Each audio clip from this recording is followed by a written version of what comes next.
Hello everyone, my name is Disha Jain. आज हम discuss करेंगे बार्क एग्ज़ाम का। तो इस वीडियो को मैं 3 पार्ट में डिस्कस करूँगी। सबसे पहला how to prepare for BARC exam, second about written test and third is about interview. सबसे पहले मैंने कैसे प्रिपेयर किया था बार्क एग्ज़ाम के लिए। तो बार्क का सिलेबस पूरा गेट के सेम होता है, सिर्फ एक सब्जेक्ट डिफरेंट होता है जो कि होता है सॉफ्टवेयर इंजीनियरिंग, और इसमें मैथ्स और एप्टी नहीं आता है। अगर आप गेट की प्रिपरेशन कर रहे हैं तो आपको अलग से बार के लिए प्रिपेयर करने की कोई ज़रूरत नहीं है। अगर आप एक सब्जेक्ट छोड़ भी देते हैं सॉफ्टवेयर इंजीनियरिंग तो भी कोई इशू नहीं है। मैंने भी जो गेट का सिलेबस था सिर्फ उसको पढ़ के ही बार्क रिटन टेस्ट दिया था। आप ज़ील की टेस्ट सीरीज़ ले रहे हैं, आप गेट का प्रिपेयर कर रहे हैं, टेस्ट दो, टेस्ट सीरीज़ पूरी फॉलो करो एंड मॉड्यूल्स, बस this is sufficient for BARC written test. Then हम डिस्कस करते हैं रिटन एग्ज़ाम कैसा रहा। तो बार्क में थोड़ा आपको टाइम मैनेज करके चलना पड़ता है। लाइक गेट में होता है आपके पास 65 क्वेश्चंस रहते हैं एंड आपके पास 3 आवर का टाइम रहता है, बट यहाँ पर ऐसा होता है कि आपके पास टोटल 100 क्वेश्चंस रहेंगे और आपके पास टाइम भी 2 घंटे का ही रहेगा। तो मेरी स्ट्रेटेजी क्या थी, मैंने लाइक क्वेश्चन जो मुझे नहीं आ रहा था मैंने उस पर टाइम वेस्ट नहीं किया था, मैंने उसको स्किप करके डायरेक्ट मैं आगे बढ़ती गई। और यहाँ पर नेगेटिव मार्किंग का भी होता है, तो जो आता है सिर्फ आप उसी को अटेम्प्ट करो। मैंने भी कुछ 70 to 75 क्वेश्चंस अटेम्प्ट किए थे और जो मार्क फॉर रिव्यू के लिए छोड़ा था उसे टाइम भी मैं दे नहीं पाई थी। आपको टाइम मैनेज करना सबसे बड़ा टास्क होता है यहाँ पर, और नेगेटिव मार्किंग से बचना एक। मुझे ऐसा लगता है कि बार्क रिटन टेस्ट के लिए आपका डीएस स्ट्रांग होना चाहिए और यहाँ पर C++ के भी कुछ कोड थे।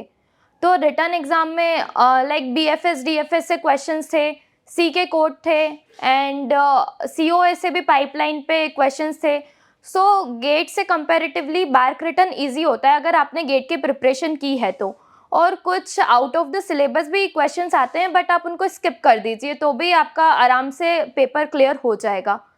फिर अब हम इंटरव्यू की बात करते हैं। तो मैं जैसे ही वहाँ पर इंटरव्यू देने गई, वहाँ पर 6 पैनल मेंबर्स का एक ग्रुप था और फिर वो लोग आप लाइक पेपर पेन देते हैं, उस पर बोलते हैं कि आप अपनी चॉइस के हिसाब से सब्जेक्ट्स लिख दीजिए। तो आपको 5 या 6 सब्जेक्ट लिखना रहते हैं, उसमें आप DSA और C तो ज़रूर मेंशन करना ही पड़ता है। फिर उन्होंने लाइक 6 पैनल मेंबर्स, वो 6-7 सब्जेक्ट के एक्सपर्ट्स रहते हैं, तो हर मेंबर आपसे एक एक पर्टिकुलर सब्जेक्ट्स के क्वेश्चन पूछता है। मुझसे उन्होंने DSA में मुझे कोड दिया था, DSA में उन्होंने मुझे लिंक लिस्ट से रिलेटेड कोड दिया था एंड ट्रीज की एप्लीकेशन के बारे में पूछा था। बेसिकली DS एंड एल्गो में वो आपसे यही एक्सपेक्ट करते हैं कि आप कोड लिख के बताएं, आप एल्गोरिदम लिख के बताएं, उस एल्गोरिदम की कॉम्प्लेक्सिटी बताएं। आपको इन सब के लिए प्रिपेयर्ड रहना पड़ेगा।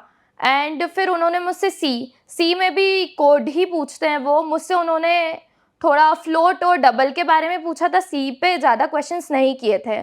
उन्होंने फिर COA पे फ्लोटिंग पॉइंट रिप्रेजेंटेशन पे पूछा था, मुझे 2 नंबर दिए थे एंड पूछा था इसको कैसे रिप्रेजेंट करेंगे, व्हाट इज़ मेंटिसा। एंड फिर OS पे आते हैं। तो लाइक इंटरव्यू के लिए आप प्रिपेयर कर रहे हैं तो मैं आपको बोलूँगी, रिकमेंड करूँगी कि आप बुक से पढ़ें। इंटरव्यू के लिए नोट सफिशिएंट नहीं है, क्योंकि यहाँ पर गेट में हम लाइक क्वेश्चंस के लिए प्रिपेयर करते हैं, हम इतना डीप में नहीं पढ़ते हैं, बट इंटरव्यू में वो थोड़ा डीप में पूछते हैं। मुझसे उन्होंने पूछा था कि ऑपरेटिंग सिस्टम का आप आर्किटेक्चर बताइए एंड एक क्वेश्चन CN से ये था कि लाइक एक लेन बनाइए, तो वो लेन में जो अपन कनेक्टिविटी करते हैं लाइक वायर की, तो वो कौन सी केबल यूज़ होती है, ये पोर्ट कहाँ पे यूज़ होती है। तो अगर आप इंटरव्यू के लिए जा रहे हैं तो आप थोड़ा डीप में स्टडी करके जाइए 5-6 सब्जेक्ट, और उसमें भी वो पर्टिकुलर ऐसा पूछते हैं कि आप किस टॉपिक से कंफर्टेबल हो। लाइक आपने ऑपरेटिंग सिस्टम बोला है तो वो पूछेंगे कि आप ऑपरेटिंग सिस्टम में कौन सा टॉपिक आपको सबसे अच्छे से आता है, तो वो उस टॉपिक पे भी पूछेंगे, बट बेसिक क्वेश्चन पूछ सकते हैं वो दूसरे टॉपिक से भी। फिर मुझसे ऑपरेटिंग सिस्टम में उन्होंने डाइनिंग फिलोसोफर के बारे में पूछा था एंड एक प्रोड्यूसर कंज्यूमर प्रॉब्लम का मुझसे कोड लिखवाया था। एंड फिर DBMS पे आए हम। तो DBMS में सर ने मुझसे ट्रांजैक्शन के बारे में पूछा था एंड मुझे 2 क्वेरी दी थी। तो क्वेरी मतलब इतनी डिफ़िकल्ट भी नहीं थी, बट वो DBMS में आपसे यही एक्सपेक्ट करते हैं कि आप क्वेरी लिख सको। वो खुद ही एक आपको सिचुएशन देंगे, फिर उस पे बोलेंगे कि आप इस पे क्वेरी लिखो। फिर मुझसे नेटवर्क में आए, तो नेटवर्क में उन्होंने ऐसे कुछ टॉपिक नहीं पूछा था कि आपसे हम किस टॉपिक पे पूछें।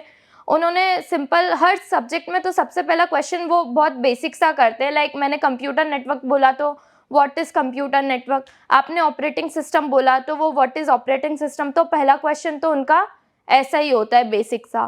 फिर सीएन में उन्होंने मुझसे स्विच एंड हब के बारे में पूछा, उनके डिफरेंस के बारे में पूछा, एंड स्विच कैसे अपनी टेबल को मैनेज करता है। ऐसे मेरा इंटरव्यू कुछ अराउंड 50 टू 60 मिनट्स तक चला। तो मतलब वो यही देखना चाहते हैं कि आपने उस जिस टॉपिक को आपने बताया है, उसको आपने डीप में पढ़ा है या नहीं। वहीं पे आपको वो पेंसिल और एक पेपर, वाइट पेपर प्रोवाइड करते हैं, और लाइक आप उनके सामने कोड लिख रहे होते हैं, तो वो थोड़ा हेल्प भी करते हैं, या बीच में पूछने भी लग जाते हैं कि आपने ये लिखा है तो आपने क्यों लिखा है, ये क्या लिखा है। और कहीं पे आप स्टक होते हैं तो थोड़ा बहुत वो हेल्प भी कर देते हैं। सो अगर आप बीटेक सीएस वाले हैं और अगर आप गेट की प्रिपरेशन कर रहे हैं, तो आप बार्क का रिटन टेस्ट बिल्कुल दीजिए। ये बहुत ही गोल्डन अपॉर्चुनिटी है स्टूडेंट्स के लिए, ये गवर्नमेंट जॉब है और लाइक बहुत प्रेस्टिजियस इंस्टीट्यूट है ये बार्क। और दूसरी चीज़, बार्क आपको कुछ आईआईटीज़ को स्पॉन्सर भी करता है, तो आप बार्क के थ्रू कुछ उनके जिन आईआईटीज़ के साथ टाई अप रहता है, आप वहाँ पढ़ भी सकते हैं। So all the best. And मैं पूरी ज़ील फैमिली को थैंक यू करना चाहूँगी, मैं अपनी फैमिली को थैंक यू करना चाहूँगी। मेरी इस जर्नी में बहुत सपोर्ट किया है सबने। Thank you so much.